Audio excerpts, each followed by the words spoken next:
नमस्कार, स्वागत है आप सभी का न्यूज़ प्लस 21 में। मैं हूं आपके साथ अंजलि। चलिए शुरुआत करते हैं बैक टू बैक खबरों की ओर।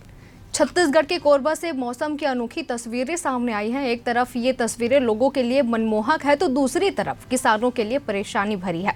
कोरबा का सरहदी पसान कोरबी इलाका कश्मीर बन गया है। यहाँ रास्तों पर बर्फ यानी ओलों की चादर बिछ गई है। यहाँ 18 मार्च की देर शाम मौसम में अचानक बदलाव हुआ। वहीं राजधानी रायपुर में 2 दिन से छाए बादल लोग धूप से राहत दिला रहे थे, लेकिन सोमवार को मौसम का मिजाज अचानक बदल गया और शाम को तेज आंधी के साथ बारिश हुई।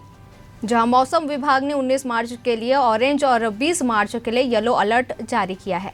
वहीं सुप्रीम कोर्ट आज नागरिकता संशोधन नियम से जुड़ी कई याचिकाओं पर सुनवाई करेगा। इन याचिकाओं में इस कानून को लागू करने के लिए केंद्र सरकार के फैसले पर तब तक रोक लगाने की मांग की गई है जब तक कि सुप्रीम कोर्ट नागरिकता संशोधन कानून की संवैधानिक वैधता को चुनौती देने वाली याचिकाओं पर फैसला नहीं कर लेती। दरअसल केंद्र सरकार की ओर से सीएए को लागू करने के लिए एक दिन बाद ही केरल में सक्रिय राजनीतिक दल इंडियन यूनियन मुस्लिम लीग ने इसे लागू करने पर रोक लगाने की मांग करते हुए सुप्रीम कोर्ट का रुख किया था। जहां न्यूज एजेंसी के मुताबिक IUML ने मांग की है कि विवादित कानून और नियमों पर रोक लगाई जाए और मुस्लिम समुदाय के उन लोगों के खिलाफ कोई कठोर कदम नहीं उठाया जाए जो इस कानून के लाभ से वंचित हैं। इंफोसिस के को-फाउंडर नारायण मूर्ति ने अपने 4 महीने के पोते एकाग्र रोहन मूर्ति को 240 करोड़ रुपए मूल्य के शेयर्स गिफ्ट किए हैं। मूर्ति ने पोते को कंपनी में 15 लाख शेयर्स दिए हैं, जो 0.04% हिस्सेदारी के बराबर है। एकाग्र अब भारत के सबसे कम उम्र के करोड़पति में से एक है। शेयर्स गिफ्ट करने के बाद इंफोसिस में नारायण मूर्ति की हिस्सेदारी अब 0.40% से 0.36% रह गई है। कंपनी ने सोमवार को स्टॉक एक्सचेंज फाइलिंग में BSE को इस बात की जानकारी दी है। करीब 4 महीने पहले 10 नवंबर को नारायण मूर्ति के बेटे और बहू अपर्णा और कृष्णन माता पिता बने थे। तब नारायण मूर्ति ने पोते का नाम एकाग्र रखा था। वहीं आर्टिफिशियल इंटेलिजेंस यानी AI टेक्नोलॉजी की चर्चा आजकल पूरी दुनिया में काफी ज्यादा है। AI को टेक्नोलॉजी का भविष्य माना जा रहा है। यही कारण है कि सैमसंग, गूगल, मोटोरोला जैसी कई कंपनियां अपने अपने स्मार्टफोन को AI फीचर्स के साथ लॉन्च करना शुरू कर चुकी है। हालांकि एप्पल इस मामले में अभी तक पीछे रह गया है।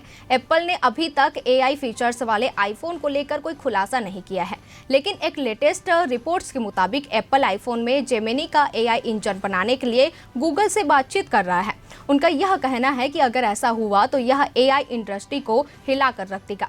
इस रिपोर्ट्स में बताया गया है कि एप्पल पहले से ही अपने AI मॉडल के आधार पर आने वाले ऑपरेटिंग सिस्टम iOS 18 में कई AI फीचर्स लाने पर काम कर रहा है।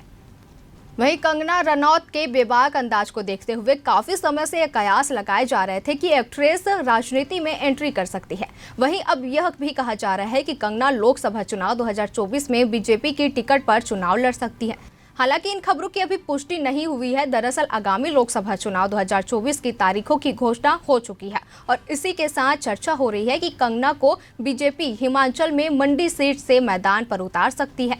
वहीं कंगना भी चुनाव लड़ने की इच्छा जता चुकी है। ऐसे में एक्ट्रेस को हिमाचल की मंडी से टिकट की मजबूत दावेदार माना जा रहा है।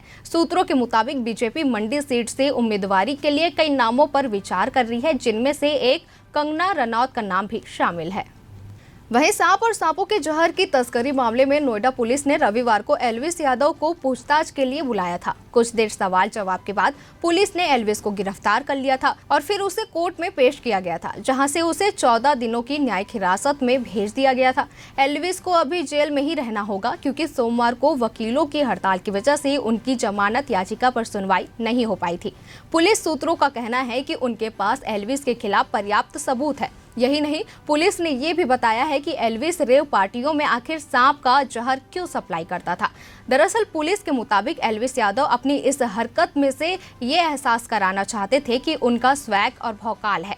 वो अपने फैंस के बीच अपनी ऐसी तस्वीर पेश करना चाहते थे जिससे लगे कि एल्विस कानून से बिल्कुल नहीं डरता और वो जो चाहे कर सकता है।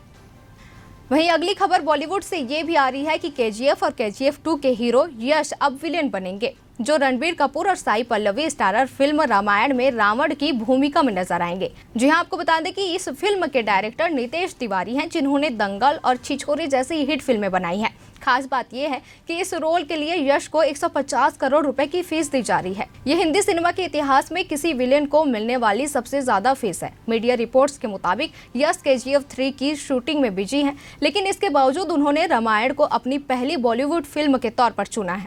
तो कैसी लगी हमारी जानकारी कमेंट करके जरूर बताएं और ऐसी तमाम जानकारियों से लगातार अपडेट रहने के लिए बने रहिए हमारे साथ। न्यूज़ प्लस 21 आपके हक की बात।